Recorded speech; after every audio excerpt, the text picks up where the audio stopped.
Technology. Technology has embedded itself so much in today's society, I'm willing to bet you have one of these on you at almost all times. Now, there are those who wish to reject this modern day normality, such as one Christopher McCandless. The New York Times describes Chris's life as an odyssey, which is a fitting term. Many writers and reporters are fascinated by Chris's trip into the Alaskan wilderness. There have been several books, documentaries, and even a Hollywood movie depicting his life as a nomad. And it might be more relevant to talk about his life today because of how evident technology is in our day-to-day lives. So today I'd like to talk about the way Chris lived his life, the philosophical idealisms proposed by Chris, and the impact he has on future generations. Now, everyone has a unique lifestyle, but Chris's was a little different to say the least. Chris was born February 12, 1968, to two interesting parents. His dad, Walt, worked at NASA as an aerospace engineer, and he also had a wife before Chris's mother, so this is going to come up to be important later. Now, Chris's mother, Billy, worked as secretary in the department that Walt worked in NASA. He also had one full sibling named Karen and a sister he fully adored. In high school, Chris was a standout student, receiving A's in all classes but one, physics. He did not like the way the class was taught or the teacher, so he didn't do any of the work and received an F. He also liked playing a lot of sports but did not have the patience to continue them. It was in high school that he decided he liked to voyage to different places. After graduating, he went to Yale Datsun and spent a lot of time alone by himself there. It was there in his isolation that he decided he wanted to go to Emory University to pursue college. It was his first semester at Emory, and he discovered some interesting news about his father. His father had another child with his original wife while married to Chris's mother. This did not sit well with Chris, so Chris cut off all ties to his parents. Although that happened during his first semester at Emory, he had a lot of success at Emory. He started their school's paper, the Emory Will. He donated $20,000 of his own money to an organization called Oxfam that is focused on eliminating world hunger, and he finished with a 3.72 GPA. It was after college that Chris reunited with his parents, and his parents gave him $40,000 because they were proud of him for getting his degree. Now, it was at this reunion with his parents that he told them something interesting. He said, "I think I'm going to disappear for a while," and he did. So, the next part of Chris's life is interesting because it shows a lot of different philosophical idealisms. Like Neo in the Matrix, Chris believed in one fate, the one fate you create for yourself.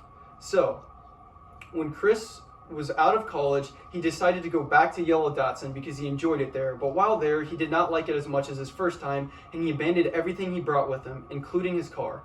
At this point in Chris's life, he did not like who society was labeling him as, so he changed his name to Alex Supertramp. Now, this raises the question, since Chris changed into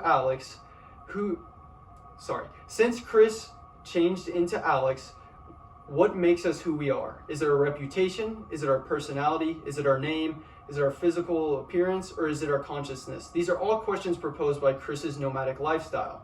So, while Chris was Alex and Alex was Chris, does this mean that they are the same? Well, not exactly. Alex decided to disassociate himself from Chris and everything associated with Chris. He saw society labeling him as a Chris, so he wanted to go as far away as possible from Chris. So it was on April 25th that Alex decided to go into the Alaskan wilderness alone. It was in the Alaskan wilderness that Alex started to believe to find himself again.